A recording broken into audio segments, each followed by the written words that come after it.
You are listening to a programme from BBC Radio 4. Thank you very much. Good morning. The Jehovah's Witnesses have some questions to answer today following claims that they've been destroying documents relevant to the Goddard inquiry into child sexual abuse. The inquiry are saying we need this information. It goes on to say, in the meantime, we must ensure that no line of investigation is curtailed by the premature destruction of files or records that later become required as evidence. So it's very clear the keeping of documents is vital. Also, the Church of England says it's won the war against payday lenders. We'll ask a banker to tell us how they did it. And we'll find out about what appears to be a growing problem for people suffering from mental illness in various parts of the country, getting access to a hospital chaplain. For many people, the spiritual is that thing that gets them safely to the end of the hour, or the end of the day, or the end of the week, that gives them confidence and hope and faith, in its broadest term, to actually survive. Your emails this morning to sunday@bbc.co.uk. We're on Twitter @BBCR4Sunday. Pope Francis arrived in Mexico on Friday night for a 5-day visit. En route, he became the first pope to meet a patriarch of the Russian Orthodox Church, an historic encounter which took place in the unlikely setting of an airport lounge in Havana, in Cuba. Our correspondent in Mexico City is Katie Watson. He started off in Cuba making history, and he arrived in Mexico to a hugely enthusiastic crowd. Now, Mexico's got the second biggest population of Catholics in the world. More than 81% of Mexicans see themselves as Catholic. So the Mexicans were very, eager for him to be coming here. And of course, he's Latin American. He almost, feels at home here. So this is mutually very important. With all papal visits, we've come to expect a big set-piece speech in which the Pope addresses some of the key issues facing the region he is visiting. Which issues did Pope Francis choose to highlight yesterday? Well, he didn't take long before he touched on the thorny subjects. His first public address, with the President Enrique Peña Nieto standing next to him, he warned of the dangers of a society driven by greed, selfishness. He said that it was fertile ground for corruption, drug trafficking and violence. And he also went on to ask Mexico's bishops to take a more active stance against the drug trade. So that was big news here in Mexico. For a lot of Mexicans I spoke to, they were hoping for that, I think. They feel that the government often doesn't address these issues. There's a feeling that they get swept under the carpet. But Pope Francis doesn't do that, and he did address the big issues very early on. More importantly, almost, was the afternoon. He went to the Basilica of the Virgin of Guadalupe. For Mexico, and for Mexicans, that was a really big deal. A lot of people, they may not see themselves as Catholic, but they do see themselves as believing in the Virgin of Guadalupe, the patron saint of Mexico, the biggest icon. For them, that was a really important point that he made the effort to go to the Basilica. If the Pope had a kind of tough love message for Mexico's political elite, what did he say when he addressed the religious elite, the church elite? Well, so he asked them to take a more active stand against the drug trade. He also asked them to do more to help migrants through social charity programmes. He's made migration a big issue, and he's due to end his visit in Mexico in the border town of Ciudad Juarez, which used to be one of the most violent cities in the world. The Pope has been looking quite tired on this tour. It's been a pretty gruelling schedule, of course. Indeed. He started off with the political and religious leaders. He then went on to the Basilica of the Virgin of Guadalupe. He certainly was either contemplative or perhaps rather tired towards the end of the first day. But Sunday, once again, is going to be a packed agenda. He's heading to Mexico State, which is one of the most deprived parts of Mexico. It's a state that's hit by violence. There's a big issue with femicide, with a lot of women disappearing, being murdered. Part of the state has had a gender alert put on it, which is trying to give special measures to certain areas to find out exactly why there's so much violence, especially against women. So he's not going to easy places in Mexico. He comes back to Mexico City, goes to a children's hospital, but then after that it's even more travelling, going down to Chiapas to talk to indigenous communities, going to Morelia, Michoacan, which is again one of the more violent parts of Mexico, really hit by drug violence, and then ending in Ciudad Juarez, which once again is not exactly the nicest part of Mexico either. So it's a punishing schedule, but really interesting points that people here are very keen to hear about. Katie Watson in Mexico City.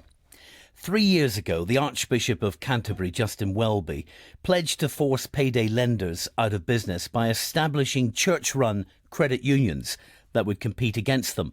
Since then, a small army of campaigners across the country has been promoting local credit unions.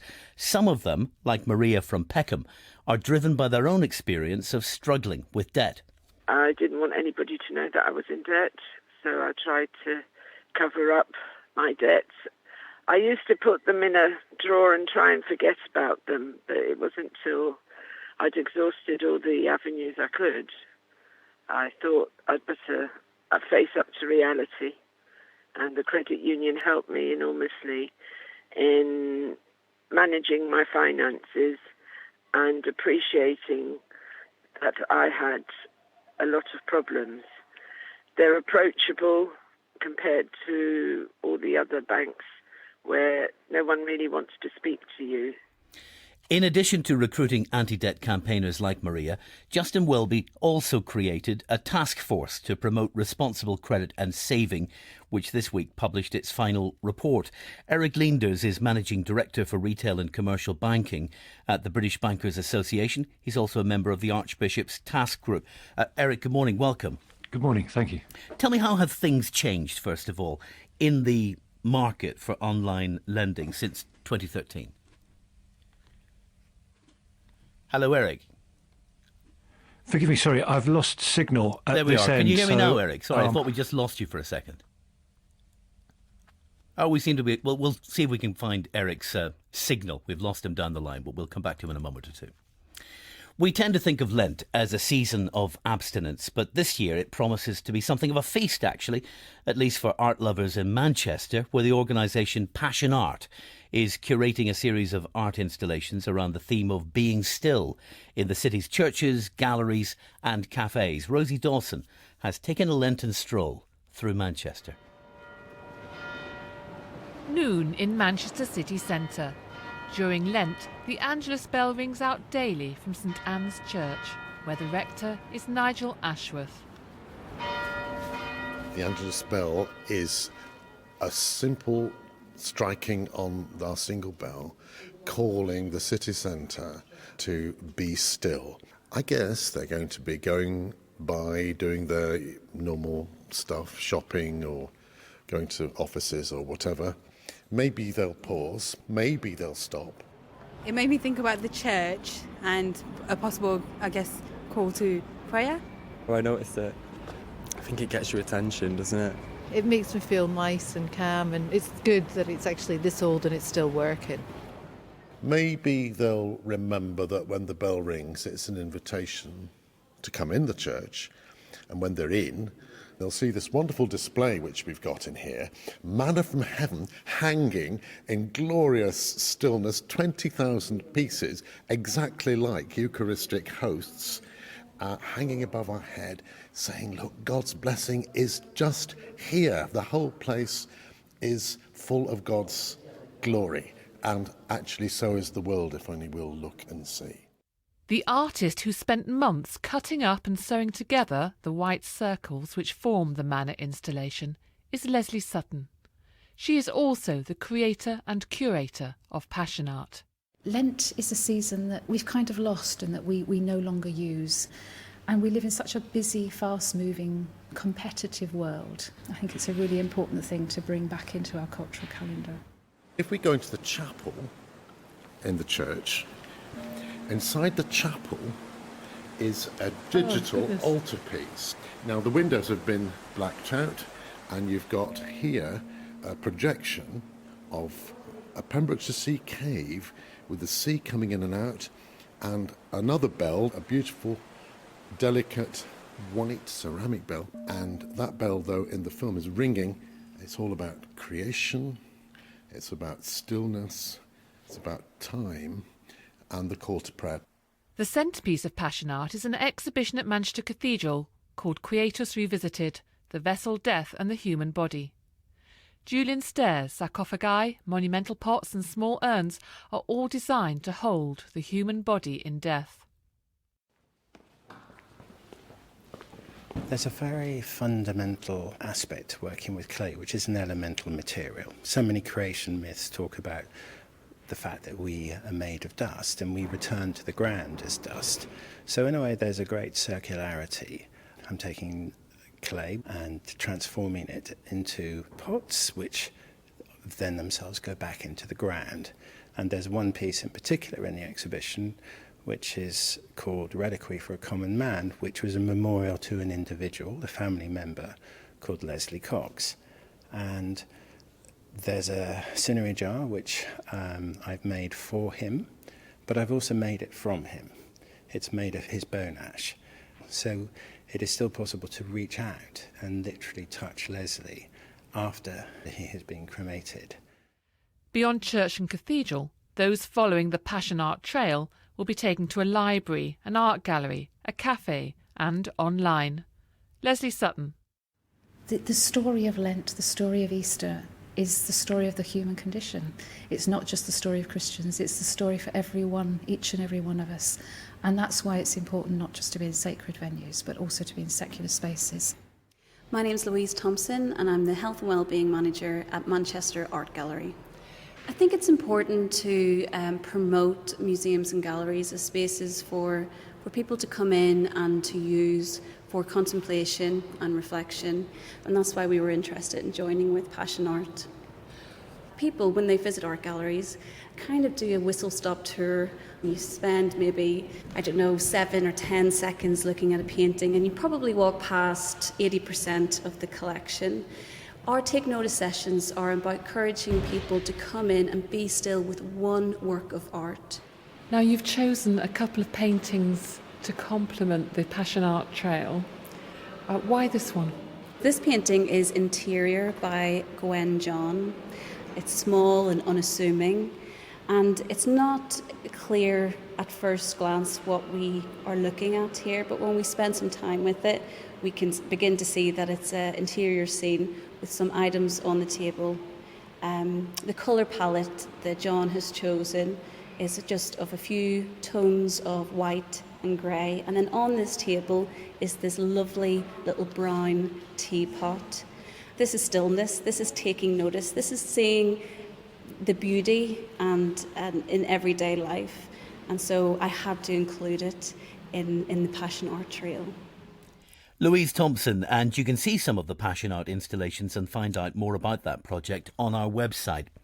Let's return now to the issue of online debt and the controversy around payday lending companies. We can talk now to Eric Leenders, who's a member of the Archbishop of Canterbury's task force. Eric, good morning. Welcome. Good morning. Delighted to have you with us. Thank you for being patient with us. How have things changed in the last couple of years in the landscape of online lending? Well, I think across there's four or five strands that the task group looked to address, and across each I think a lot of good progress has been made. But I think above all, listening to the individual just a moment or so earlier who found themselves in financial difficulty, if the only success is to help those within parishes, to help those with financial difficulty to talk about their problems, then that for me is success alone. It would seem that fewer people are going online to access these kinds of services now relative to 2013. Is that a fair summary? Well, I think what the Archbishop did, amongst a number of others who had raised concerns with what we know as payday lenders, was bring that market to the attention of the regulators, who then, I think, intervened to make a number of changes. But the important point is that actually the individuals who used those lenders probably still had a need for some form of credit, and that's why the project was so much wider, and that's why the Archbishop has encouraged the use of credit unions, community lending funds within parishes to help the local area that a particular church might serve. And Justin Welby has been quite significant in this whole story. If these payday lending companies have had their wings clipped by the regulators and by a change in the culture, to what extent do you think Justin Welby deserves some credit here for his interventions? Well, I think it was a very brave move to take at the time. I think that clearly the issue wasn't necessarily specifically about high-cost short-term credit, but it was certainly about helping people in financial difficulty. That's why I think if we were to look a little wider than the work that has been done by the regulators on high-cost short-term credit, it's important to remember that there's now a far greater awareness of credit unions. 3/4 of dioceses are now involved. 45 bishops are in credit unions now. But equally, in terms of prevention, financial education, there's pilots running 150 church schools in 6 areas over the next 3 years. Will reach out to 40,000 children to explain the importance of managing money carefully. Champions in the churches, some 260 across 330 churches, getting money advice to 20% of parishioners. That's really important. And too. can I bring you to, just finally, Eric, to the role that banks can play in all of this? In addition to what you've just described from the churches, we've seen Lloyds and Barclays putting money in to support the community-based financial sector. Is that enough? Do we need to see more big banks stepping forward to see this as an important part of their banking responsibility? Well, the headline often goes to those that put the money in. Alongside, a number of the banks have also provided expertise, so IT experts, credit experts, etc., to support the credit union movement more widely. And that obviously benefits too. I think, in a word, the answer is partnership. So credit unions, with the support of the church, can get to borrowers and can find ways to lend to those borrowers that banks might find a bit more difficult. Eric. But banks, in turn, can provide that capital to the credit unions. Eric Linders, thank you very much. More than 10 years after his death, Pope John Paul II continues to fascinate historians and everyone else, it seems, not least because of his very public political role in global affairs. But behind every public figure, even one who was eventually, indeed speedily, canonised, there is a private life. A BBC Panorama investigation to be aired tomorrow night will explore what have been described as intimate aspects of John Paul's emotional life, as revealed in recently discovered letters between the late Pope and some of his close female friends. According to some reports this weekend, unnamed Vatican sources have already preemptively responded to the film, dismissing it as more smoke than fire. I've been talking to the papal biographer, George Vigel. I don't think it is a story. It's been perfectly clear through my biographical work and others that John Paul II, Karol Wojtyła, had friendships with women throughout his life, from his childhood to his death. He was certainly a friend of Anna Teresa Tymieniecka. She has denied that there was any romance involved. There was certainly no romance between John Paul II, Karol Wojtyła, and Wanda Pultowska. This is all much ado about nothing, if I may borrow from Britain's national poet.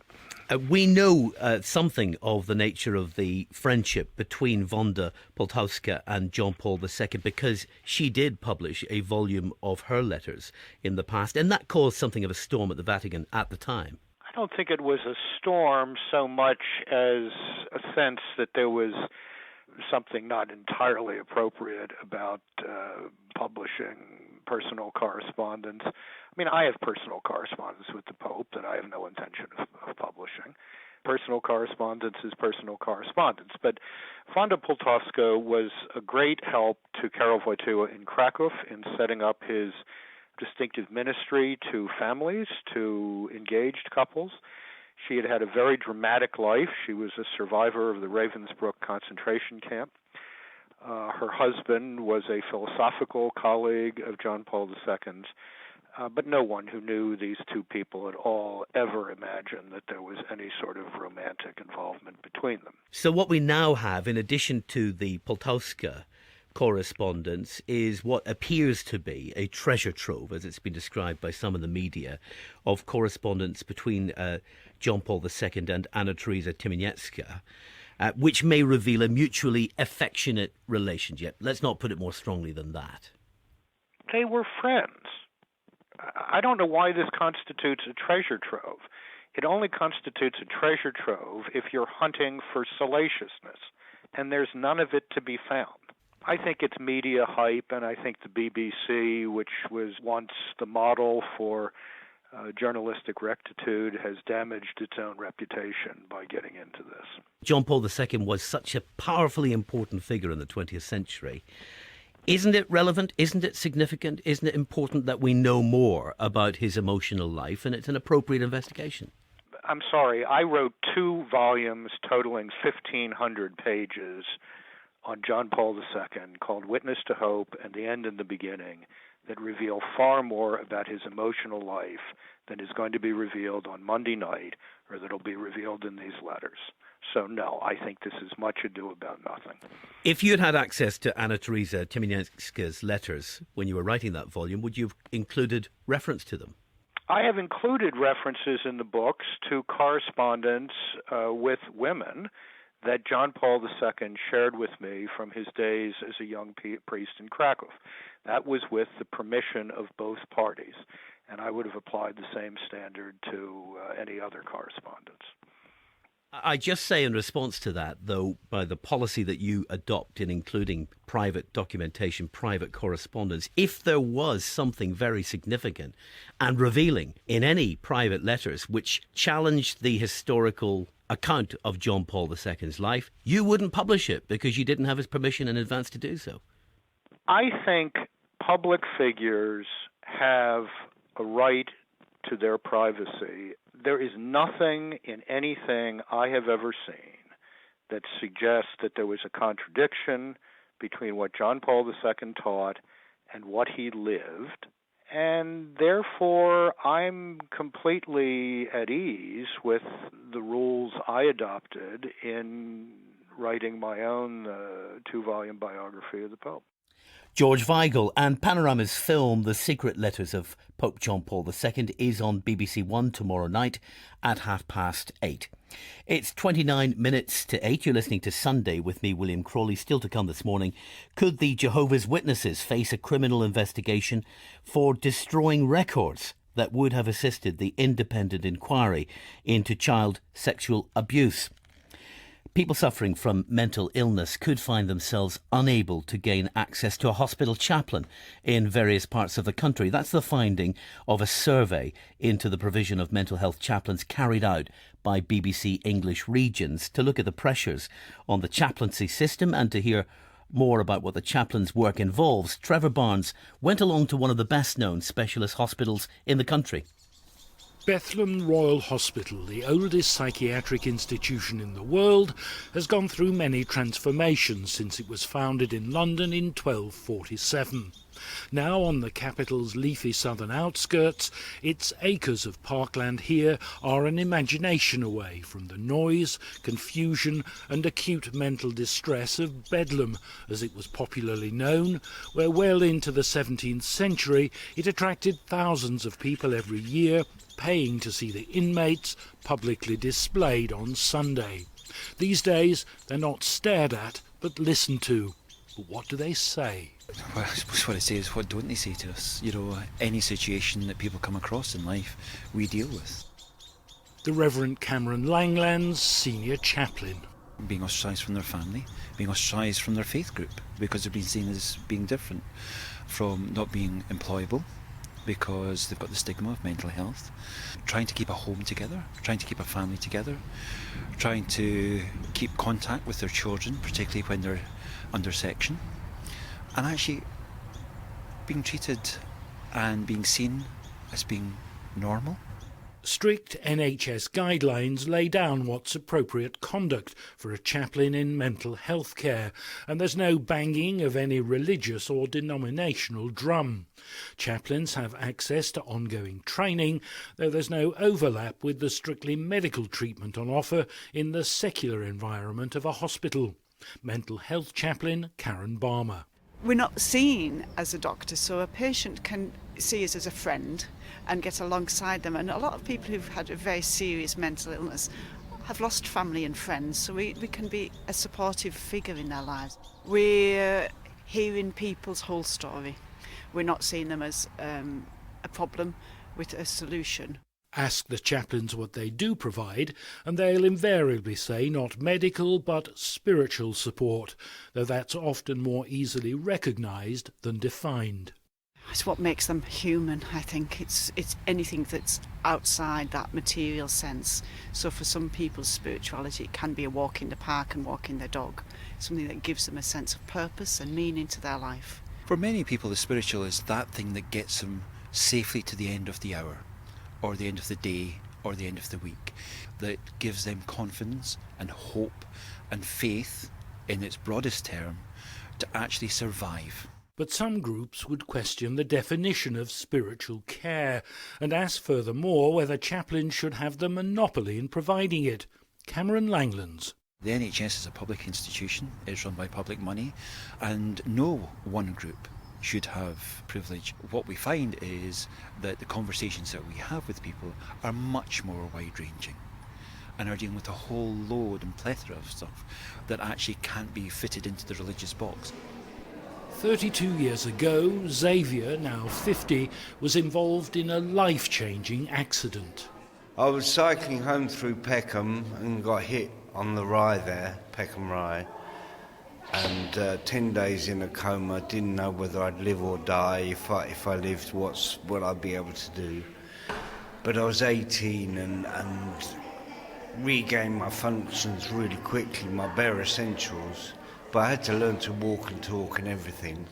Although Xavier's not a patient here, he's been overseeing an art installation in the main gallery above, he's had experience of the chaplaincy system at other hospitals, and he's appreciative of the way it complemented both his immediate medical care and subsequent rehabilitation.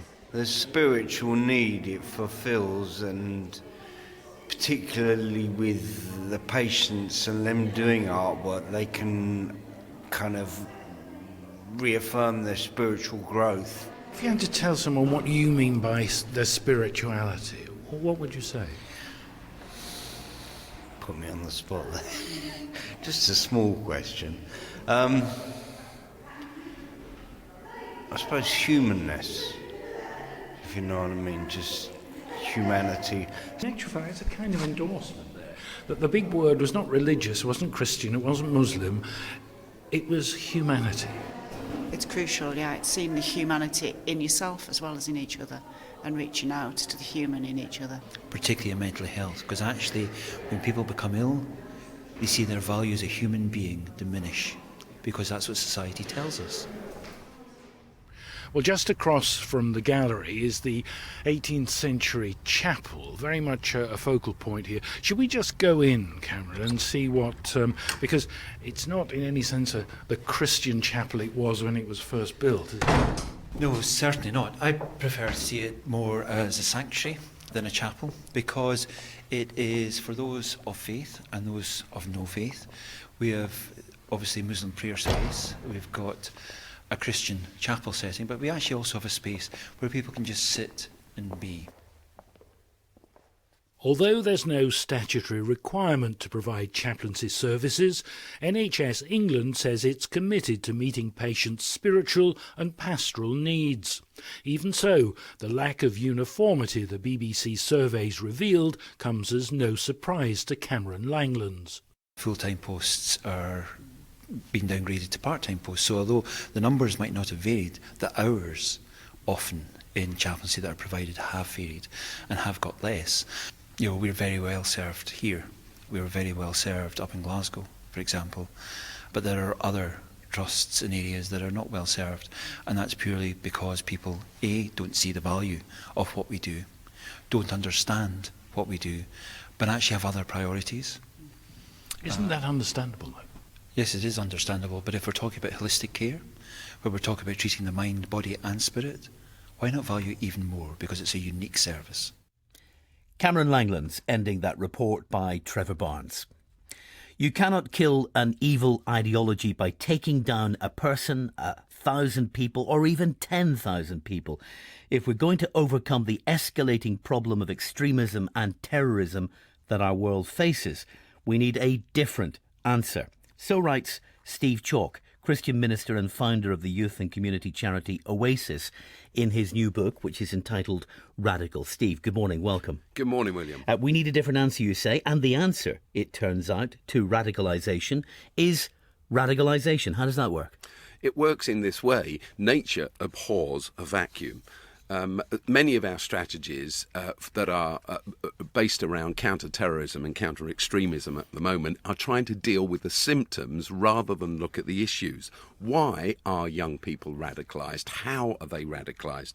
And I think that's a recipe of a sense of not belonging, of not having identity, of not feeling represented, of not feeling voice. They're alienated. Aren't those questions already asked, for example, within the government's prevent strategy? I think the prevent strategy, as good as it is, as somebody said to me the other day, it's a bit like playing Spot the Terrorist. It's a bit like trying to deal with the symptom of the issue rather than ask what the root causes are. What I'm saying in the book is that we need another policy. In fact, we've come up with a whole programme stretching across the next 3 years called Inspire. When I was 14, I was inspired. I was radicalised. That's why I think that the answer to radicalisation in a negative sense is radicalisation in a positive sense. When I was a 14-year-old, I met a group of people. They were theological students, actually, but I was inspired by them. I was given some sense of voice and life purpose by them. And I think that when young people are left just marooned, then we're in trouble. So I think that this is the way forward, and we've got to think proactively about how we go about this. At the moment, the big macho statements made by many of our Western leaders, we declare a war on terrorism, you hear that time and time again. All that really is a recruiting campaign for extremist groups. OK, well, let me just push back a little bit on that, Steve, because you question why we, meaning the Western world, have concentrated so much on Islamist extremism when dealing with the issue of radicalisation. And I suppose some people listening right now might wonder where you've been in recent years, given the reality of Islamist violence in our world. Yeah, but there is, of course, the reality of extreme Islamic thought and radicalisation. But, of course, you just got to look around Europe and you see that Christian extremism, sadly, is alive and well, or in America, it's alive and well. Where do you see that? Where do you see examples of that? I think all the commentators say the Ku Klux Klan, for instance, is on the rise again, and their enemies are now immigrants, and their enemies are the LGBT community, etc., etc. We see lots of lone wolf people working alone. Across Europe, there's a growing voice that's xenophobic as we face the huge issue of migrants. And you rarely hear those examples described as Christianist extremism. Yeah, but that's all to do with media coverage, isn't it? So when a lone wolf gunman massacres 86, I think it was, young people on that island in Norway just a couple of years ago, no one says that he was a member of the Lutheran Church. No one says that he was baptized. No one says that he was driven by a far-right Christian extremist attitude. Now, without doubt, Islamic extremism represents a unique threat to our world today. But since the times of Jesus, the zealots were extremists. Extremism and terrorism have always been with us. And I think that what we need to do need to stop, take a look back, ask what leads young people into a life of negative extremism, and come up with some great answers. The Inspire project from Oasis does that. Find out about it. Thank you very much. Steve Chalk, whose new book is entitled Radical, with further information about that Inspire project. When the New Zealand judge, Lowell Goddard, was appointed as the chair of the independent inquiry into child sexual abuse last year, she sent a letter to the leaders of 18 religious institutions in the UK, instructing them to preserve any documents or notes that could assist her investigation. There are claims this weekend from lawyers and survivors of abuse that the Jehovah's Witness organisation ordered the destruction of material that would be relevant to the Goddard inquiry. John Viney was a Jehovah's Witness for over 50 years. He also served as an elder, a pastoral leader within the movement. And he believes that what happened in the case of his daughter Karen may be typical of this organisation's response to child sexual abuse allegations within its ranks. She was abused by a Jehovah's Witness elder who also was a relation. This was over 20 years ago, and it has taken the best part of 20 years to get justice for her. And so the abuser at the moment is currently serving 14 years imprisonment.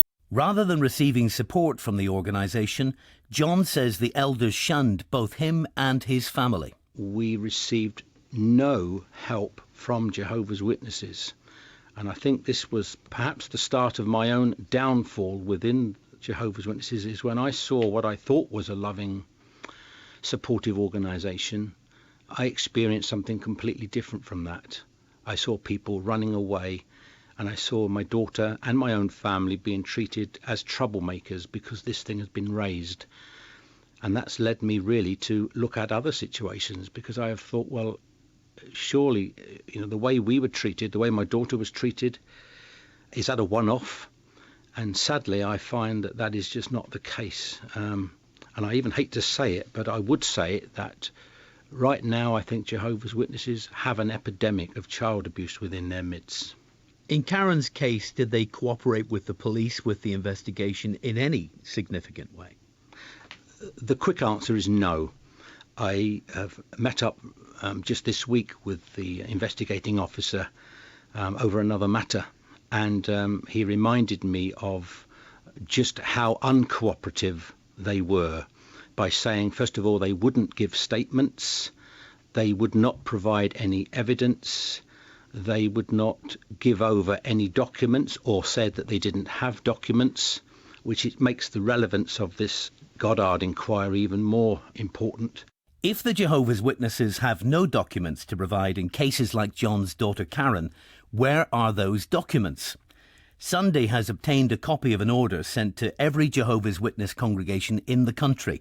It's called the 2015 Checklist for Audit of Files. But this communication from the headquarters of the movement is more than a checklist.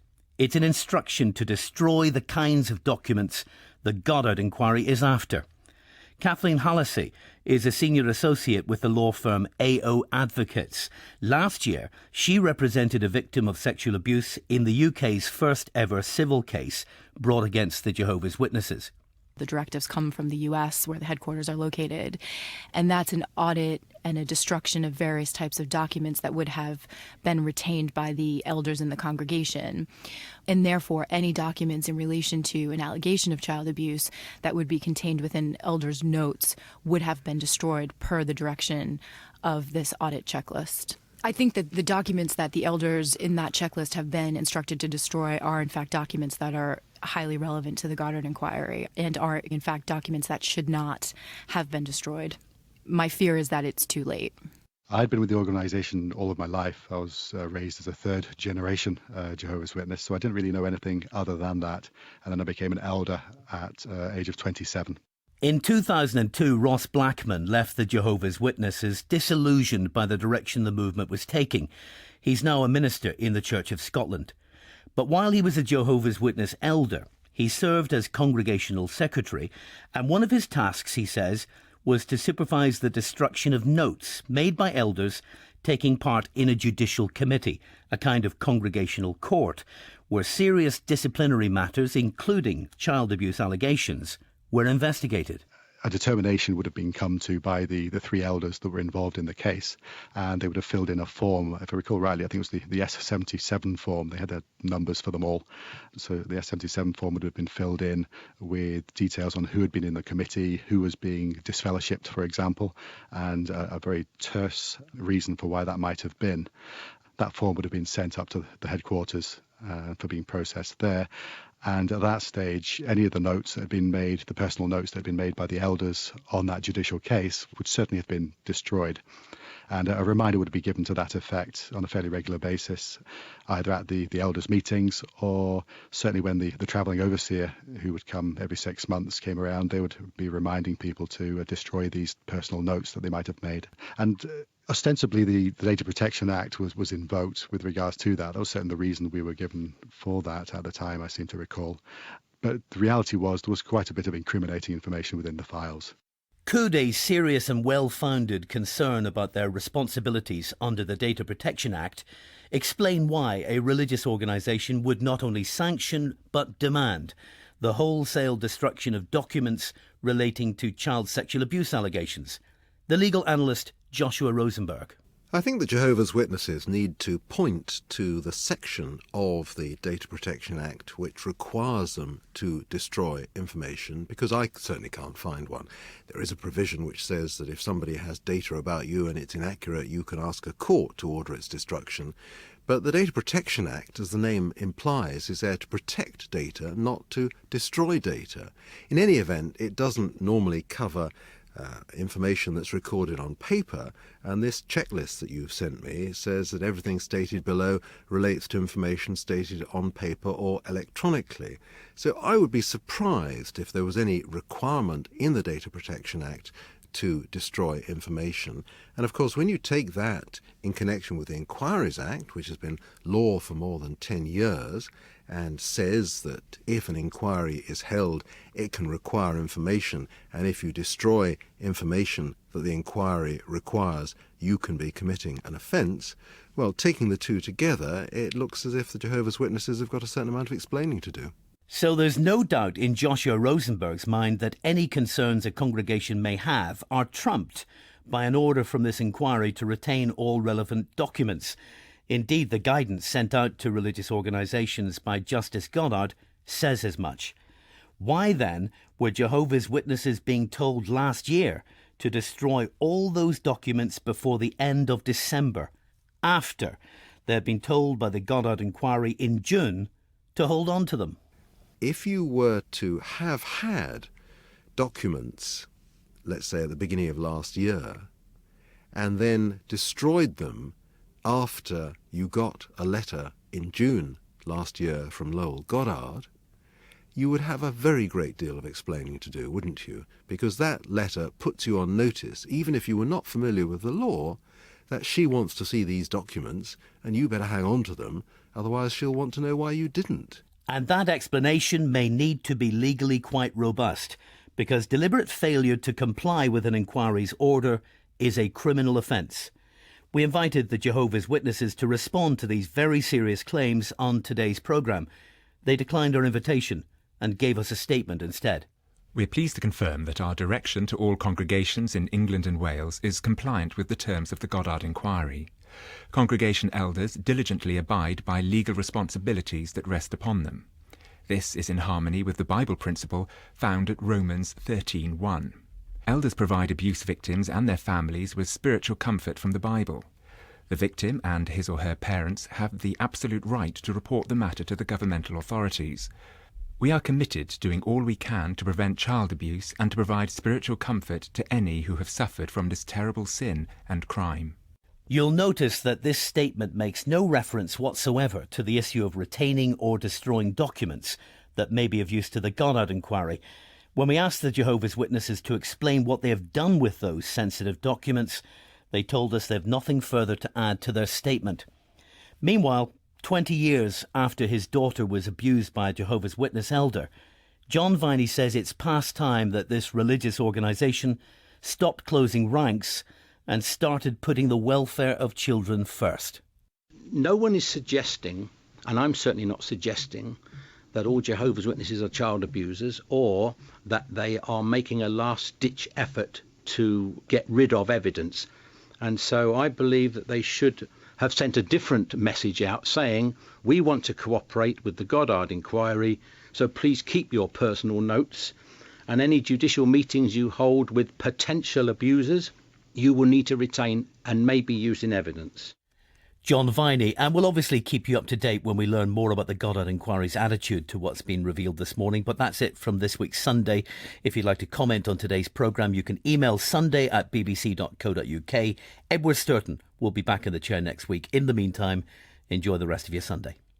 You can download many more BBC Radio 4 programmes for free. Find these at bbc.co.uk/Radio 4.